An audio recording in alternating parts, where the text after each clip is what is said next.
South ఇండియాలోని అతి తక్కువ ధరలకి రత్నాలను అందించే ఏకైక సంస్థ 6JVR. హాయ్ నమస్తే, వెల్కమ్ టు సుమన్ టీవీ. ఈ రోజు మనం ములకల్చెరు మండలంలో రానున్న సార్వత్రిక ఎన్నికల్లో ఏ పార్టీ ప్రభావం ఎంత, ఏ పార్టీ వస్తే బాగుంటుంది అనేటువంటి అంశాన్ని ఈ రోజు ప్రజలను అడిగి తెలుసుకునేటువంటి ప్రయత్నం చేద్దాం. ఈ రోజు మనతో పాటుగా ఉన్నారు, ఇక్కడ రచ్చబండ దగ్గర కూర్చొని ఉన్నారు. వాళ్ళని అడిగి మరిన్ని విషయాలు తెలుసుకునేటువంటి ప్రయత్నం చేద్దాం. చెప్పండి సార్, ఏ ప్రభుత్వం వస్తే బాగుంటుందండి? తెలుగుదేశం వస్తే మాకు డబ్బులతో పనిలే, రాష్ట్రం అభివృద్ధి బాగా కావాలా, చదువుకుంటే పిల్లలు ఉద్యోగాలు వాళ్ళకు మంచి చెడ్డ కావాలా. మనం రైతులు కష్టపడతాం, ఇంకా నలుగురు మేము పెడతాము, కానీ వాళ్ళ డబ్బులతో పనిలే. డబ్బులు ఏమి ముఖ్యం స్వామి, వేస్తే తినేస్తాము. ఇప్పుడు అప్పల్లే ఇద్దామా అని 500 ఇస్తాడు, మందు తాగేస్తా, ఏం ప్రయోజనం అది? అదే రాష్ట్రం అభివృద్ధి అయితే ఎంత ఉంటుంది, అది మా అభిప్రాయం. మీరు ఇంతకు ముందు ఎవరికి ఓటేశారండి? మేము రామారావు వచ్చినప్పటి నుండి తెలియజేసి మేము మారినలో. ఇప్పుడు జగన్ ప్రభుత్వం కూడా మంచి మంచి హామీలు ఇస్తుంది, వాటిని అన్నింటినీ నెరవేరుస్తూ ఉంది కదా. ఇస్తుంది, మాకు వెళ్ళేదానిలో డబ్బులు దుర్వినియోగం చేస్తాడు, కానీ రాష్ట్రం అభివృద్ధి చేయాలి. ఇప్పుడు డబ్బులేమో ఇస్తాడు, పేద బిడ్డకు అందరికీ వేస్తాడు, అవి ఏమిటికి తినేస్తున్నారు అంతేగాని ప్రజలు. రాష్ట్రం అభివృద్ధి అట్లా. ఇప్పుడు మనం పెళ్లి చేసుకున్నాము, మన భార్యకి రేపు పట్ట, మన బిడ్డలకు వాళ్ళు అభివృద్ధి చేయాలి కదా, మనం తినేసేది కాదు ముఖ్యమో. నిజమా పదసమే? ఇప్పుడు మన బిడ్డలు మనం తినేస్తే మన బిడ్డలు ఏమవుతారో బజారు పాలు అయిపోతారు. అది ఉండకుండా మనం చింతగుజ్జో ఊరిపిండి తిని వాళ్ళ పైకి తెప్పించాలా అని మా అభిప్రాయం. కలిపి వస్తేనే మాకు బాగుంటుంది.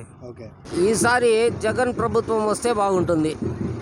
పెన్షన్ డబ్బులు పెంచినాడు, అందరికీ పెన్షన్లు వస్తూ ఉంటాయి, మాకు రాలేదు, మాకు ఇవ్వలేదు. ఏజ్ 68 కానీ పెన్షన్ రాలేదు, కానీ జగనే రావాల. ఆయన ఇవ్వలేదు మాకు, కానీ జగనే రావాల. వాలంటీర్లు ఉండారు, ఇంటికాడికి వచ్చి అంతా అబ్జర్వ్ చేస్తారు, ఏం కావాలా ఏమి మంచి చెడ్డ అడుగుతారు. రైస్ ఇస్తూ ఉన్నారు. ప్రభుత్వం వస్తేనే బాగుంటుంది. అవును. మీకు ఎలాంటి హామీలు ఇచ్చారు? అన్ని హామీలు తీర్చినాడు. అన్నీ తీర్చినాడు. A note అట్లేదు. ఏం పని చేస్తారు మీరు? నేను అమ్మాలి పని చేస్తా. రోజుకి ఎంత సంపాదిస్తారు? రోజుకు 200, 300, 500 ఒక రోజు పడుతుంది. ఇట్లా జగన్ ప్రభుత్వం వస్తే మాకు దేవుడు అట్లా కూడా మహానుభావుడు. నా పెళ్ళకు 18,700 వస్తుంది. నాకు మనమలకి పింఛన్ లేదు, కాలసేపు లేదు, చదువులేయడం ఇంకా పిల్లలు ఏ పక్క పింఛన్ వస్తుంది. జగన్ వస్తే ప్రభుత్వంలో త్వరగా రెడ్డి కలిసాలా, ఇక్కడ బాగా ప్రభుత్వం బాగుంది. ఒక టీడీపీ ప్రభుత్వమే వస్తే బాగుంటుంది. మా తమ్మోలపల్లి నియోజకవర్గంలో శంకర్ యాదవే మాకు అభ్యర్థిగా ఉండాలని కోరుకుంటున్నాము. ఆయన మించిన నాయకులు లేడు. బీసీ స్థాయి నాయకుల్లో శంకర్ యాదవ్ ఒక్కడే. మా ఏ నాయకుడు వచ్చినా మాకు ఇంత సహాయం కాలేడు. చదువుకున్నాం, మా MBA కంప్లీట్ అయిపోయింది ఈ విశ్వం కాలేజ్.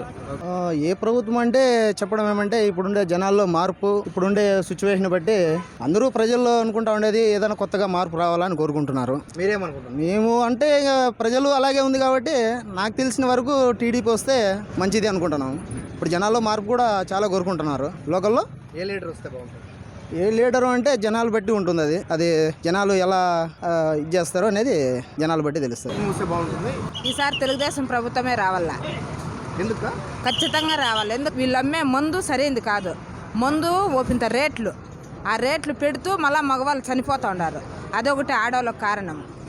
ఇంట్లో కొనే సరుకులు, ఏ సరుకులు కొనగలుగుతాం మేము? ప్రతి ఒక్కటి రేట్లే. అందుకనే ఈసారి ఖచ్చితంగా తెలుగుదేశం ప్రభుత్వం రావాలా, చంద్రబాబు నాయుడు సీఎం కావాలా. మహిళలందరినీ ఒక ఇంటి ఆడబిడ్డలుగా నాయకుడు చూస్తాడంటే మన చంద్రబాబు నాయకుడు తప్ప ఇంకొకరు మహిళలను గౌరవించి మహిళలకు మంచి చేసే నాయకుడు ఒక నాయకుడు ఉన్నాడంటే ఒక చంద్రబాబు నాయుడు తప్ప వేరొకరు ఎవ్వరూ లేరు, రారు కూడా.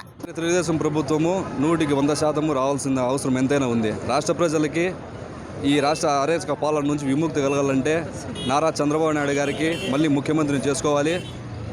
ఈ ప్రభుత్వము బడుగు బలహీన వర్గాలకి అణచివేత ప్రభుత్వం చేస్తుంది. అదేవిధంగా తంబాలపల్లి నియోజకవర్గంలో కూడా తెలుగుదేశం పార్టీ అధికారం రావాలి.